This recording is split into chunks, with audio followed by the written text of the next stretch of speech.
the insurance industry at this point is still extremely archaic in terms of how they collect data. So we're not there yet in terms of doing the predictive modeling that I would like to do, but the AI space is something that is evolving. And You're listening to Beyond the Claim, the show for forward-thinking risk and claims professionals curious about the latest industry trends, winning strategies, and stories from influential leaders. Let's dive in.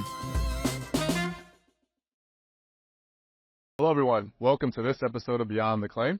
I'm your host, Marc Cunningham, Chief Sales and Marketing Officer for Broadspire. Today, I have the pleasure of sitting down next to Angela Iannetta. She's an expert in analytics and alternative risk solutions from across the border in Toronto. We are at RIMS 2024. Welcome. Thank you for joining us. thank you for having me. Appreciate you joining us today. So, RIMS 2024 in San Diego, sunny but kind of cool, at least for my taste, from South Florida. So what brings you to RIMS this year? It's always great to attend these insurance conferences. I also have a few clients that are here, so we had some meetings set up. It's really looking at an insurance program structure and structuring it in a way that's more cost efficient for clients. A lot of what clients end up doing if they are restructuring their insurance program is self-insuring their risk. And one of the solutions that they self-insure the risk into is a formalized insurance company, which is called a captive. And so I do a lot of captive incorporations for clients that want to self-insure.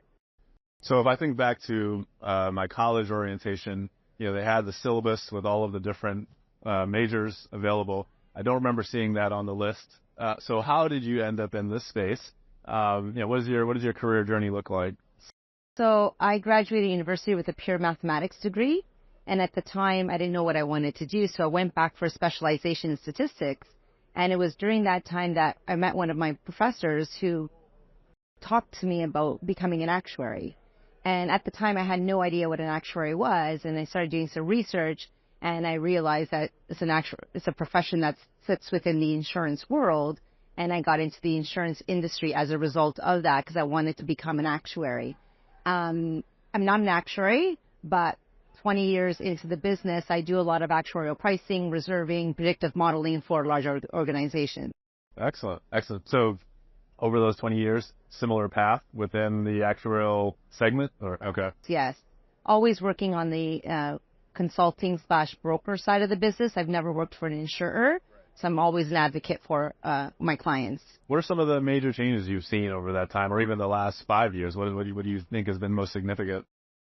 A lot more organizations are looking to retain more risk and putting a lot more risk management, risk control into their overall operations. And also from an analytics perspective, there's a lot more predictive modeling that's starting to happen within the industry, which is going to be a big game changer, especially for clients that self-insure. And you primarily focus on the single parent captives, group captives, do both, or? Everything. Yeah, anything. Yeah, exactly. Interesting. So when you look at, every conversation we're at over the last 2 years is around, generative AI, machine learning, predictive modeling. Got to believe that's influencing your space. What do you see being most influential to this point? I'm probably going to get a lot of people angry when I say this. The insurance industry at this point is still extremely archaic in terms of how they collect data.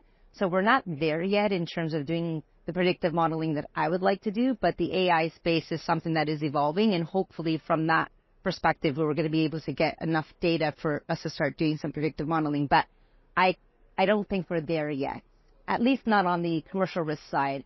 On the personal line side, it's starting to become more prevalent, but not on the commercial risk side, at least from what I'm seeing in Canada. No, I don't disagree with you, but it seems, I would say that the individual on the street, the consumer, probably disagrees. They feel that everything is plugged in and all of their information is readily available and it's all being used for big data purposes. So it is interesting to hear you say that. I don't disagree, but it is something, that I don't think is the common perception out there in the market. So what pieces of information do you think would be helpful that isn't being collected today in the commercial space or otherwise? What are you looking for? So what I do is I look at claims for organizations. So it's the type of tracking of information that needs to be broader in the sense that when there is a loss, there's so many different factors or key identifiers that you can actually track that they're not asking for right now when there's a claim. Working to influence that space, whether it be through technology or applications or policies, so that you can get access to more information, so that you can make smarter decisions or support companies in making smarter decisions?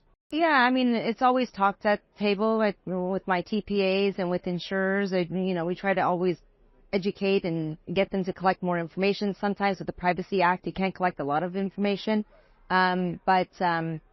Yeah, I mean, I think it's evolving. I think they are, like, even in vehicles, they're starting to put these telematics to track driver behavior and how they brake, and all that information can be used to kind of correlate with claims, right? It's not, like I said, I don't think anybody's actually using it because the technology is still very new, but over time, that's the expectation, is to use it to draw inferences to, how people drive and whether or not there's a correlation to having accidents, as an example. And you're kind of leading to this point already, but when you look out over the next 3-5 years at the kind of breakneck pace of technology as evolution, it may be less time than that, not sure, but when you look out, either what are you most interested in seeing in technology's influence on what you do, or what do you anticipate being the most significant, expansion of technology within this space?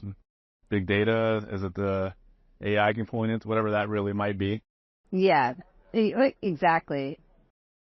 Data's key. The main data, yeah. So having more information available, making wiser decisions. Yeah. I mean, I think that's to a degree what we all anticipate. And you mentioned some of the regulations, so I am curious if there will be increased regulations. I don't know. You all seem to have more flexibility, north of the border from our perspective. So you may be leading the charge, quite honestly. Yeah, I think our regulations are a lot more strict. Oh, you think? Yeah, it's all perspective, I guess. Yeah. So as we look to wrap up here, one final question. Obviously, I mentioned you're from Toronto.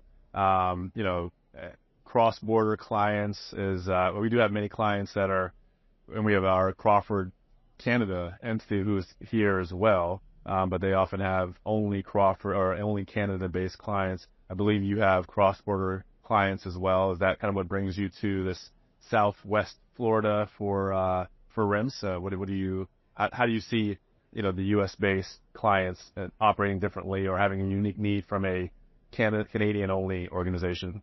Yeah, so Canadian-only clients would typically attend Canadian RIMS, but clients that have international exposure, more importantly U.S. exposure, would also attend U.S. RIMS because they're typically here dealing with the U.S. markets that they do business with.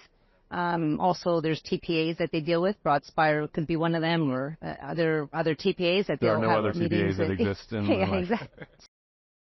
So, and a lot of my clients that have cross-border exposures also have captives that are in either Barbados or in Bermuda. And so this is a good forum for them to meet the captive managers because they're typically here at these events as well. So I lied, actually. You mentioned the captives. So are you seeing an expansion of captives in the alternative market in general compared to traditional insurance? Or? Yes, 100%. In Canada, Alberta, one of our provinces, just enacted legislation effective July 1st of 2022, and that has created a big uptick for Canadian companies to incorporate captives in Alberta. So I've been extremely busy over the last 3.5 years, just focused on setting up insurance companies for larger organizations. It goes back to my original comment on companies are more, they're spending a lot more time on risk management and really trying to understand their risks better. And so captives are a good tool for them to just fund those claims into. Yeah, I mean, we operate in that alternative market space with captives and NGAs. And I say, if I was to start over again, really a specialty in that space might be something that I look at. It's really impressive. You have a lot of kind of diversity in the thoughts and specialization. Just some really intelligent folks like yourself that are bringing that market to a place that I don't think it's been to date. So it's a ton of expansion for sure. A lot of interest and also offshore interest as well, not just Canada, but Barbados, Bermuda, Cayman Islands. Those are typical domicile for Canadian companies for them to incorporate captives. You've been listening to Beyond the Claim, a podcast for risk and claims leaders. To ensure you never miss an episode, please subscribe to the show in your favorite podcast player. If you use Apple Podcasts, we'd love for you to give us a quick rating for the show.